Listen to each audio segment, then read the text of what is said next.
Our gospel today is from St. Luke chapter 14. Now large crowds were traveling with him, and he turned and said to them, "Whoever comes to me and does not hate father and mother, wife and children, brothers and sisters, yes, and even life itself, cannot be my disciple. Whoever does not carry the cross and follow me cannot be my disciple. For which of you, intending to build a tower, does not first sit down and estimate the cost, to see whether he has enough to complete it?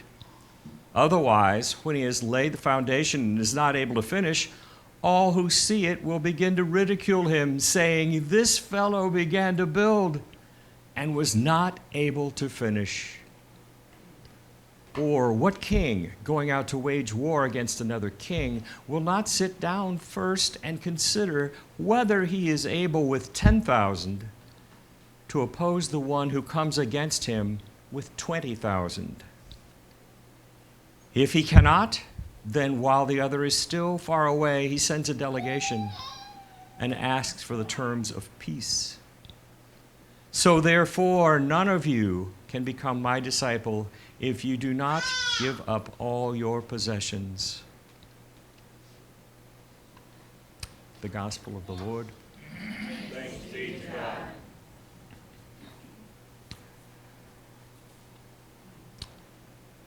You may remember a few weeks ago we spent some time talking about stuff and how we like our stuff and how we run out of room for our stuff. And Jesus is kind of bringing that back up again here today, kind of making a point. Right at the time when I'm moving from St. Paul to here, there is a program on public radio. Yes, I'm a public radio nerd and proud of it. Called On Being with Krista Tippett. I never get to hear the program, but occasionally I hear something interesting, and then I can go back and I can find it online. And one of the commentaries I read this week reminded me of one of these previous shows where she had a rabbi on who's a fairly important spiritual leader in New York. But in the course of their conversation, he told this parable, a Talmudic parable. And the Talmud is a collection of stories to explain faith and process. And in this parable, he goes like this. There's this large multi-cabin ship, multi-layers of cabins, and it's set out to cross the ocean. And a passenger whose cabin is on the very lowest level of this ship decides to dig a hole in the floor of his cabin. I told you, it's a parable. Just like Jesus' parables, sometimes there's like, huh? He decides to dig a hole in the floor of his cabin. Well, guess what happens? The other passengers get wind of what's going on, and they rush his cabin and go, "What are you doing?" And he looks up from the hole, and he says, "It's my cabin. I paid for it." And down goes the ship. So this parable is kind of hyperbolic, not unlike some of what we're hearing from Jesus in our gospel today. It seems like it's over the top. But it names some uncomfortable truths about this gospel and what is involved in a life of faith. Because basically, we kind of like to have our cake and eat it too. We want both and. We want to embrace Christianity as long as it doesn't cost too much. Because, it's a lot more comfortable to just kind of drift along like we do. We want to experience Jesus the healer, Jesus the Savior, Jesus the friend, And then we run into Jesus, the radical countercultural prophet, who barges into our private cabin and says, "What are you doing?" And that's what he's doing here in this gospel. We read that large crowds have been following him. And that sounds like a good thing. A lot of our Christian brothers like to worship in large crowds in big box churches because large crowds, they look good. But anyway, these large crowds, some of them probably weren't there when he was talking about stuff and how you don't need to have all that stuff and who's going to wind up with it when you're gone.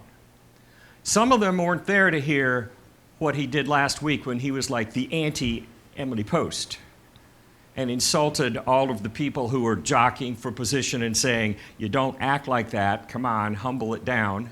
And then it turns on the host and says, "You shouldn't even be inviting these people. Look out here to the people who need this." Not very Emily Postish. So they weren't there, but his disciples probably were in both cases. And I still think that it's not just the large crowd he's talking to here, because some of them are going to fade away anyway. Some of them are only there for the time being. They're there because it's new, it's novel, it's interesting. Some of them are there because this is the guy who's going to take down Rome and make Israel great again. You can almost see their little caps. And boy, are they in for a surprise.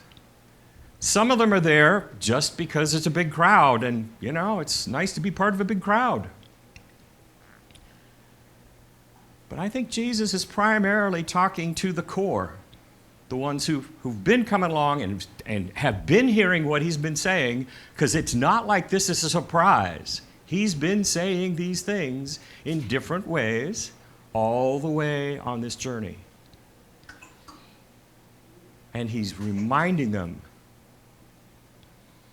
because he's on the way to the cross. So it's time for some real truth in advertising, telling it like it is. No sugarcoating. One more time. Here's how it is. And how is it for them is not unlike how it is for us. He wants us, if we're going to follow him, to relinquish all of that fantasy that it's my cabin, I paid for it. Because if we're following him, there's no my cabin. It's all part of God's ship. And everything that I do, every choice that I make, every tribal reaction I have, every idol thing or idea that I want to worship, all of it affects the entire vessel, the whole ship. Because there's no us or them on this ship. Christian discipleship is a we. It's a holy, God-ordained, God-called we, and it is more inclusive and way bigger than we can wrap our heads about. And therefore, it's also more consequential than we can wrap our heads around.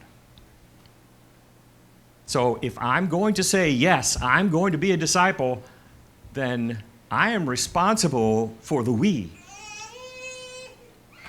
whether I want to be or not. And you know how many days a week I'd rather not? You don't want to know. I don't want to admit it. But that's how we are. We still want our own cabin. But that's what Jesus is saying, nope, that is not how this works. We are responsible for and accountable to all of the we. Period. Now, to call this a hard saying is a bit of an understatement. Thank you, Shara. I couldn't reach. And he knows it's hard. So that's why he tells the story about the builder and says, you're not going to build something without sitting down and deciding, do I have everything I need? Can I see this through? Are we good to go here? Do I have a plan? Because if we don't, it's probably going to fail and we're going to look bad. Or the king going out to war. Well, first of all, get over the whole war thing, but that's a different problem. It's a reality. But just to cap it off, he leads off with hate.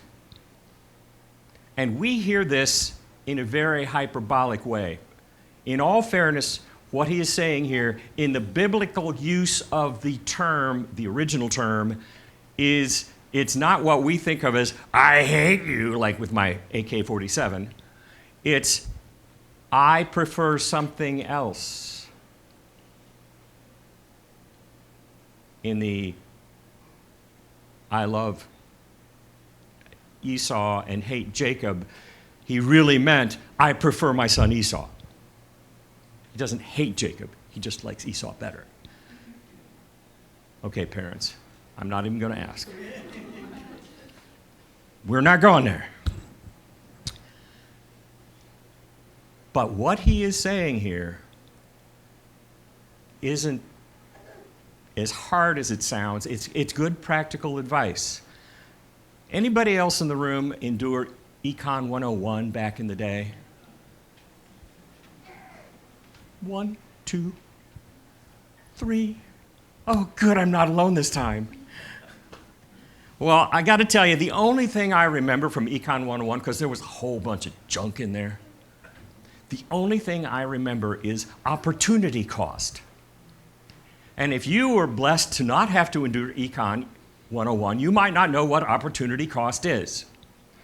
Opportunity cost can cut both ways, but it is the difference between the advantages of an option that you have not chosen minus the advantages from an option that you do choose. It's really hard to predict. It's best seen in the rearview mirror. When you look at your statement from your financial advisor, say, well, that was the wrong fund to be in. You know, that's how opportunity cost works. It cuts both ways. And Jesus is saying here, know this. There is opportunity, and there is opportunity, and there is an advantage here, there's an advantage here. There is a cost differential, and it can go either way. And he knows which way he's going. He's going to a cross, which is why he said, if you're following me, pick it up and get in line.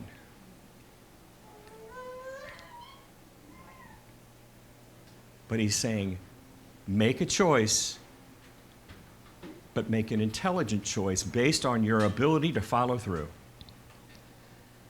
And what does that mean?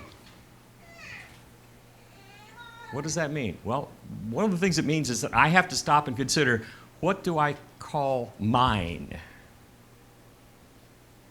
I mean, what is it that I insist on owning or claiming as my own? Money? Time?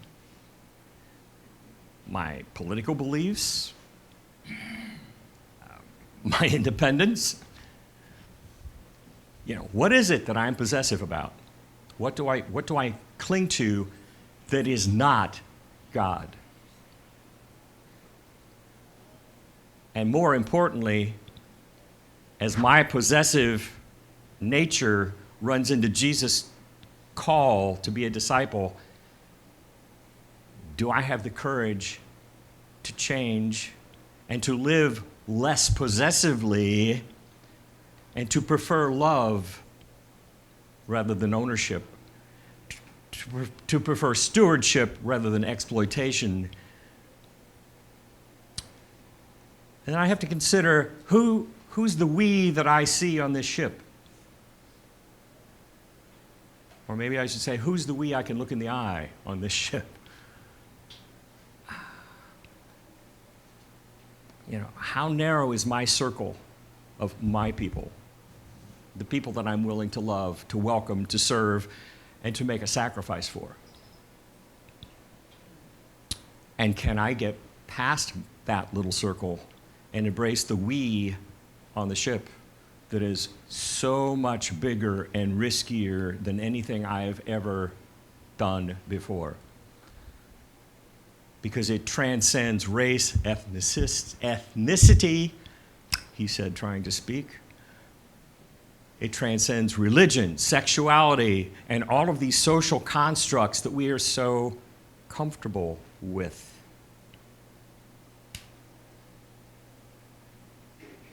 And then what is it that I am willing to prefer less? I'm not going to say hate. What is it that I'm willing to put aside? What habits, beliefs, customs, traditions that have just been ingrained in my being, what baggage do I need to kind of put aside in order to focus? And this is the way Jesus words this is particularly salient to this audience, because in first century Palestinian life, family was it. Your family is who you were and what you were, and there was no living without. And Jesus is making the point, this may mean you're moving away from, to prefer to follow me. Here's an opportunity, here's a cost. Where's the differential? So it comes down to, what version of Christianity do I want to live? Because we live in a culture that is very big on, it's my cabin, I paid for it. But what is it that we lose when we trade that cross in for a low-cost, low-risk plan? The kind of, having my cake and eating it too following. Well, we'd lose the ship at some level. But to turn it back on the metaphor Jesus is using, we lose an opportunity. Lose an opportunity to invest in a tower that's worth building. We lose an opportunity to live in a holy community that's worth living in and dying for. And we risk missing out on a resurrection worth the weight of the crosses that Jesus will gladly and graciously help us bear, because he was willing to bear one for us. And he invites us to consider the cost. Understand that this could go differently than you expect. But hey, if you want to, come on, follow me. Amen.